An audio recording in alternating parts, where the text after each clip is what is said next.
Today we look at the 40th anniversary of Carrie, Underworld, Blood Wars, and more news about the Evil Dead than you can fit in a Necronomicon. And also, has John Carpenter lost his mind? On this edition of Horrifying News.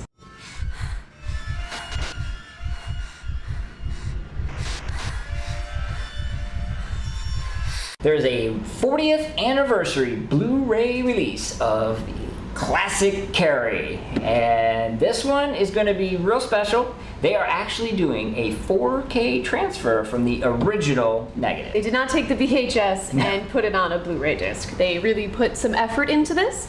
Plus, it includes more content than we even have time to list here. Someone like me, and probably a lot of you, maybe saw Carrie back in the day on not the best format, so those practical blood effects are going to be spectacular in 4K. That? And I believe it also includes interviews with the director, Brian De Palma, as well as Sissy Spacek, who also needs no introduction. No, she doesn't, and that's actually a bit of a rarity. She doesn't do a lot of interviews, so definitely one to check out. That is going to be released on October the 11th.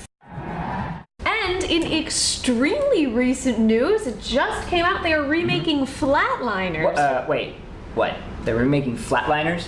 Yes, the 1990 Flatliners is being remade. We've had this discussion numerous times. I don't know if we necessarily have to rehash the whole thing again. Do we need another remake? Well, it does remain to be seen, is this a word-for-word remake of the movie, or are we just rebooting the concept of Flatliners? There's no info yet.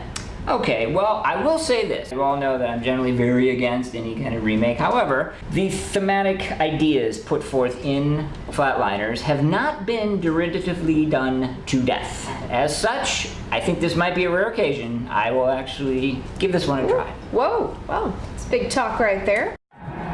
A lot of people are starting to get a little concerned about John Carpenter. He appears to be spouting off with some interesting little tidbits. A couple weeks ago, he claimed that Friday the 13th was nothing more than a ripoff of his movie Halloween. But they're nothing alike. Tell that to Mr. Carpenter, and you might want to also bring up Black Christmas. John followed that up by stating that The Walking Dead was nothing more than a ripoff of George Romero's Night of the Living Dead.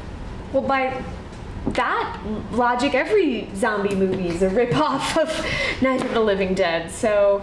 Yes, and then of course we get to the fact that Night of the Living Dead was inspired by City of the Dead, and it goes on and on and on. Horror movies didn't start in the 80s or the 70s or even the 60s. No, not at all. We're worried about you, brother. Don't know if you're just trying to stum up some controversy, get some interest in whatever project you're working on, but whoa. Dial it back a bit, my friend.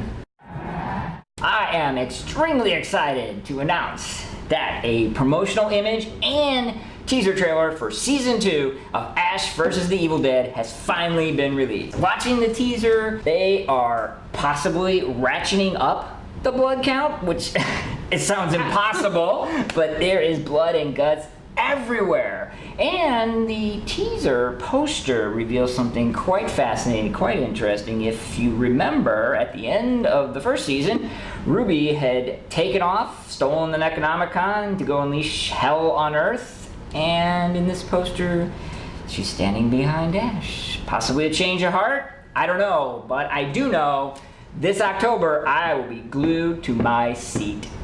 And in Evil Dead news as well, there's a Kickstarter, which we will have a link to that Kickstarter in our show notes as well. They're making an Evil Dead 2 board game, of all things, but a board game. Nothing boring about that. No, not only that, they have already met 3 times their original funding. So jackpot. Good to go. This is happening. And also, there are 2 horror movies coming out. The Creature Below comes out in August, and The Woods comes out in September. We have actually done reactions for trailers for each of those, and we've got links to those at the end of this video. Interesting news on the Underworld Blood Wars front. They have pushed their release date from what everyone thought was logical, October, up until January 6th of 2017. That's actually quite a couple months jump. Yes, it and is. Normally, the beginning of the year, January, February, March, is kind of a dead zone for movie releases, actually.